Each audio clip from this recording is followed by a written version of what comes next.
কিতাবু আনজালনাহু ইলাইকা লিতুখরিজান নাসা মিনাল যুলুমাতি ইলান নূর। আমি আল্লাহ কোরআন নাযিল করেছি এই মানুষদেরকে অন্ধকার থেকে আলোর পথে আনার জন্য। এই কোরআনের ভিতরে জানা করলে আইন আছে না নাই, মদ খেলে আইন আছে না নাই, বিবাহিত লোকের জন্য আইন আছে না নাই, চুরি করলে আইন আছে না নাই, মানুষ হত্যা করলে আইন আছে না নাই। আমরা বললাম আল্লাহ এই কোরআন আপনি কেন নাযিল করেছেন? আমার আল্লাহ আবার বললেন কিতাবুন পড়েন, কিতাবুন আনজালনাহু ইলাইকা লিতুখরিজান নাসা মিনাল যুলুমাতি ইলান নূর। আমি আল্লাহ কোরআন নাযিল করেছি হত্যার বদলে হত্যা করার জন্য, মদ খেলে 80 বার দেওয়ার জন্য, জেনা করলে 100 বার দেওয়ার জন্য, চুরি করলে হক কেড়ে দেওয়ার জন্য, ওই গরিবদের হক বুঝিয়ে দেওয়ার জন্য, যারা যাকাত দেয় না তাদেরকে বুঝানোর জন্য, যারা মামলার সঙ্গে বেয়াদবি করে তাদেরকে শাস্তি দেওয়ার জন্য, যারা নামাজ পড়ে না তাদের দোকান বন্ধ করে দেওয়ার জন্য। কার কথা? কার কথা? এখন কোরআন আছে, কোরআন আইন, কোরআন আছে, কোরআন আইন আছে নাকি? ওই তো কোরআন আইন থাকবে। এই কোরআনের ভিতরে গান হারাম করেছেন কে? আর যারা বলেন এখন আমাদের দেশে কনসার্ট আছে না নাকি? আছে না নাই? কনসার্টে গান গায় কি গায় না? আবার মহিলারা গান গায়, ও উমুক ভাইয়া যান আপনি আমার পাগল কইরা আছেন, ও উমুক ভাইয়া যান আপনি আমার পাগল কইরা আছেন। মহিলারা গান গায়। নাউজুবিল্লাহ কোন, নাউজুবিল্লাহ কোন। আপনি মায়ের যাও, আপনাকে আমরা সম্মান করি। আল্লাহ বলছে আপনার পদতলে আমাদের জান্নাত, ঠিক না? আল জান্নাতু তাহতা আকদামি উম্মাহা, মায়ের পদতলে জান্নাত কে বলেছেন? আপনি কেমন করে মহিলা এমন অশ্লীল গান গান? এই কোরআনের ভিতরে তার জন্য প্রেসক্রিপশন আছে না নাই? মিয়া, আমরা যখন অসুস্থ হই আমরা ডাক্তারের কাছে গিয়ে বলি ডাক্তার বাবু আমারে সুস্থ করেন। তখন ডাক্তার বাবু আমাদেরকে পরীক্ষা করে প্রেসক্রিপশন লিখে দেয়। সকালবেলা একটা খাবেন, বিকালবেলা একটা খাবেন, রাত্রে একটা খাবেন। আমরা বললাম খাওয়ার পরে কি হবে? ডাক্তার বলেন খাওয়ার পরে আপনি সুস্থ হয়ে যাবেন। ঠিক আমরা ওই অনুযায়ী খেলে আমরা সুস্থ হয়ে যাই। আমার আল্লাহ আমাদেরকে প্রেসক্রিপশন দিয়েছে, ওই প্রেসক্রিপশনটা হলো আমরা বললাম আল্লাহ আমাদের কলমের ভিতরে প্রচুর রূপ, প্রচুর অসুবিধা, প্রচুর জ্বালা। আমরা সুদ খাই, আমরা জেনা করি, আমরা হত্যা করি, আমরা মানুষের প্রতি অত্যাচার করি। আমার আল্লাহ আবার বললেন ষোলো প্রেসক্রিপশন কি? ইয়া আইয়ুহাল্লাযীনা আমানু তুবু ইলাল্লাহি তাওবাতান নাসুহা। পড়েন, ইয়া আইয়ুহাল্লাযীনা আমানু তুবু ইলাল্লাহি তাওবাতান নাসুহা। তুমি গুনাহ করেছো, তুমি জেনা করেছো, ও যুবক তুমি জেনা করেছো, তুমি মদ খেয়েছো, আমার আল্লাহ রহমান, আমার আল্লাহ রহিম, আমার আল্লাহ দয়ালু, আমার আল্লাহ দয়ালশীল। আমার আল্লাহ বলছে তুই যতই গুনাহ করস কোনো সমস্যা নাই। রাতের বেলা গহীন অন্ধকারের ভিতরে তাহাজ্জুদের জানাজায় দাঁড়িয়ে যা আল্লাহর কাছে সেজদা পড়ে যা, কান্নাকাটি কর, চোখের পানি ছেড়ে দে, তওবা কর। তওবা করলে আমি আল্লাহ তোর জীবনের সব গুনাহ ক্ষমা করে দেব। সুবহানাল্লাহ। তওবার কথা কে বলেছেন? প্রথম নাম্বার প্রেসক্রিপশন হলো তওবা। প্রথম নাম্বার প্রেসক্রিপশন কি? তওবা। আমরা বললাম আল্লাহ দ্বিতীয় নাম্বার প্রেসক্রিপশনটা কি?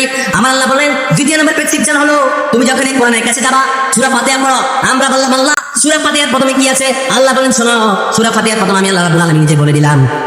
পড়েন, যারা পড়েন আলহামদুলিল্লাহি রাব্বিল আলামিন আর রহমানির রহিম মালিকি ইয়াউমিদ্দিন ইয়্যাকা না'বুদু ওয়া ইয়্যাকা নাস্তাঈন ইহদিনাস সিরাতাল মুস্তাকিম সিরাতাল লাযীনা আন'আমতা আলাইহিম গায়রিল মাগদুবি আলাইহিম ওয়ালাদ-দাল্লিন। সবাই পড়েন আমিন। আমরা বললাম আল্লাহ সূরা প্রথমে কি আছে? ফাতিহার প্রথমে কি আছে? আল্লাহ নিজে বললেন সূরা ফাতিহার প্রথমে আছে আলহামদুলিল্লাহি রাব্বিল। আমরা প্রশংসা করলাম কার? আর যারা বলেন আল্লাহ বলেন শোনো আর রহমানির রহিম, তিনি রহমান, তিনি করুণাময়, তিনি রহিম। সুবহানাল্লাহ কোন। মালিকি ইয়াউমিদ্দিন, তিনি হলেন বিচার দিনের মালিক। সুবহানাল্লাহ কোন। এই দুনিয়ার পরে একটা বিচার হবে, সে বিচারক কে? এই দুনিয়ার পরে আরেকটা বিচার হবে, ওই বিচারকটাকে। দুনিয়ার জমিনে যারা বিচার করে তাদের নামাজ নাই, ঠিক না? দুনিয়ার জমিনে যারা বিচার করে তারা কোরআনের পক্ষে রায় দেয় না, তারা কোরআনের বিপক্ষে রায় দেয়, কথা বলেন ঠিক না? মসজিদ যদি মাগরিবের নামাজে ফরজ 3 রাকাত না পড়িয়ে যদি 4 রাকাত পড়ায়, যে ব্যক্তি জজ সাহেবের উকিল, জজ সাহেবের জজ, যে ম্যাজিস্ট্রেট, আদালতের জজ, সে জজ যদি পিছনে থাকে সে লোকমা দিয়ে সুরা করে দেবে মাগরিব নামাজ ফরজ 3 রাকাত 4 রাকাত কেন পড়লে, ঠিক না? সেখানে আল্লাহর আইন ছাড়া কোনো আইন চলে? সব পক্ষে রায় দিতে হবে, আল্লাহর আইনের পক্ষে রায় দিতে হবে। চুরি করলে হাত কেটে দিতে হয়, খুনের বদলে খুন করতে হয়, হত্যার বদলে হত্যা। যখন ওই হত্যার বিচার জজ সাহেব করে তখন আল্লাহর আইনে রায় দেয় না, তখন যে দেয় ফাঁসি। এবং আমার আল্লাহ বলে না, হত্যার বদলে হত্যা হয়। কেউ যদি কার কল্লা কেটে ফেলো তার কল্লা কেটে ফেলো, কে বলেছেন? কিন্তু জজ সাহেব ওই আদালতে ফাঁসি দেয়, হত্যা করে না, কল্লা কাটে না।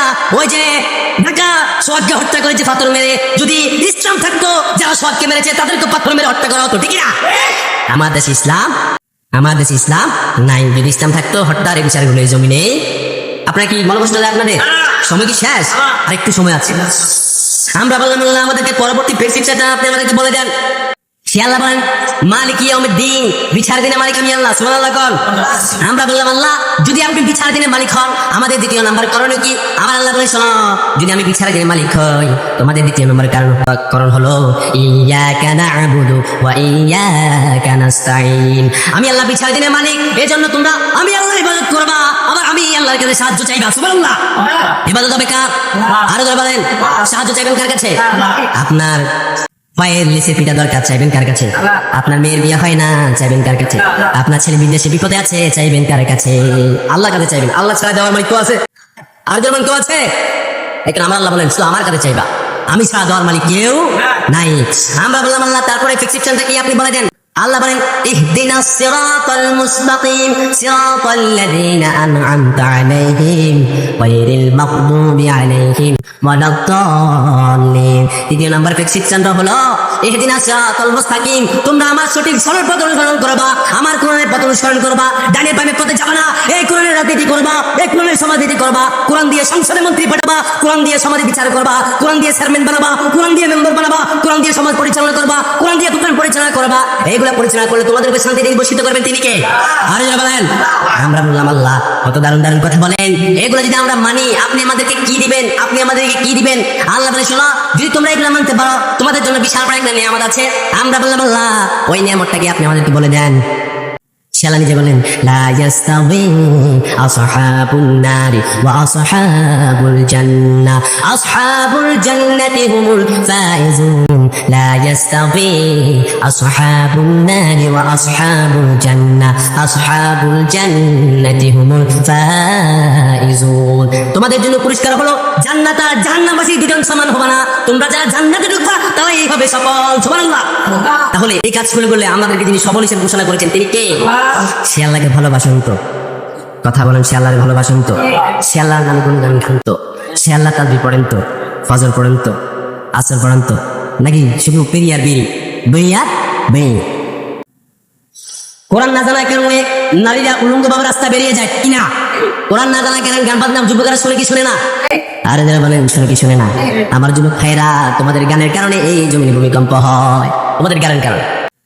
যখন গান গাজনা গা বাতাসের সঙ্গে আগুন বাইর হবে, বেশি বেশি ভূমিকম্প হবে।